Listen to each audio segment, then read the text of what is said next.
Hello dear student, welcome to WKB knowledge হাবে তোমাদের স্বাগত। তো তোমাদের জন্য এটি খুবই খারাপই বলতে পারো যে সংবাদটা আছে, সেটা হচ্ছে কি তোমাদের 11 তারিখে 11 মে যে তোমাদের কেসটি ওঠার কথা ছিল হাইকোর্টেতে, সেটি তোমাদের উঠেছিল, কিন্তু তোমাদের পরবর্তী আবার 11ই জুন তোমাদের ডেট দিয়ে দিয়েছে। অর্থাৎ তোমাদের এরপর হচ্ছে গিয়ে ডেটের পর ডেট তোমাদের আসতেই থাকছে। তো ওয়েস্ট বেঙ্গল পুলিশে যারা সিলেক্ট হয়ে আছো তাদের কাছে এটি খুবই দুঃখের সংবাদ ধরে নিতে পারো তোমাদের, কারণ তোমাদের যারা হচ্ছে গিয়ে ইন্টারভিউ দিয়ে বসে আছো অধীর আগ্রহে যে তোমাদের রেজাল্টটা কবে দেবে, কিন্তু রেজাল্টের কোনো খবরই এখন অবধি আসছে না। এবং তোমাদের হচ্ছে গিয়ে 18 তারিখে অর্থাৎ 18ই মেও তোমাদের যে ডেটটি আছে সেটি তোমাদের পেছিয়ে যাওয়ার সম্ভাবনাই আছে, এবং যেটি পেছুচ্ছে সেটি হচ্ছে গিয়ে তোমাদের হচ্ছে গিয়ে পরপর 1 মাস বাদে বাদে তোমাদের হচ্ছে গিয়ে ডেটটি আবার দিচ্ছে। অর্থাৎ তোমাদের এটি লং প্রসেসে দিয়ে এগোচ্ছে। তো তোমাদের এখন একটাই জিনিস করণীয়, তোমরা নয় হচ্ছে গিয়ে অ্যাডিশনাল উকিল লাগিয়ে তোমরা কেসটা সলভ করে নেওয়ার চেষ্টা করো, বা তোমাদের হচ্ছে গিয়ে আন্দোলনে নামতে হবে।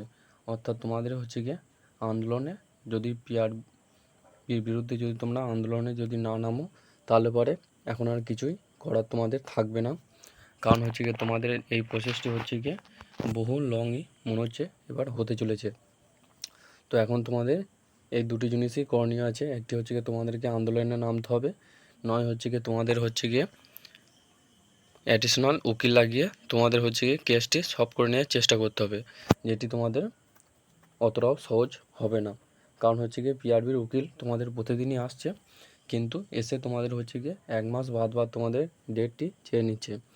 এবং তোমাদের হচ্ছে গিয়ে যদি ডাব্লিউবিপি রেজাল্ট না দেয় হচ্ছে গিয়ে তোমাদের কেভি রেজাল্ট কি দিতে পারে সেটি বলা এখনও সম্ভব হচ্ছে না। কারণ তোমাদের একটা আপডেট আসছে, যেটি হচ্ছে গিয়ে ডাব্লিউবিপি রেজাল্টের আগেতে হয়তো তোমাদের কেপি রেজাল্ট দিয়ে দিতে পারে এবং তোমাদের মার্কটি করিয়ে রাখতে পারে, এরকমই একটা আশা করা যাচ্ছে। তোমাদের জুন জুলাইতে হয়তো কেপি রেজাল্ট দিয়ে তোমাদের মার্কটি করাতে পারে। যেহেতু তোমাদের কেপিতে হচ্ছে গিয়ে পিলি পরীক্ষা হয়ে আছে, তো তোমাদের মার্কটি এখন করিয়ে রাখতেও পারে রেজাল্টটা দিয়ে দেওয়ার পরে। তো তোমাদের যদি কেউ আন্দোলনে যদি করতে চাও, তাহলে পরে তোমাদের একমাত্র কাজ হতে পারে, নাহলে পরে তোমাদের রেজাল্ট খুবই দেরি হবে, এটাই তোমাদেরকে বলা ছিল। তো তোমরা যে কোনো একটা ব্যবস্থা গ্রহণ করো, নাহলে তোমাদের রেজাল্ট অনেকই দেরি হয়ে যাবে।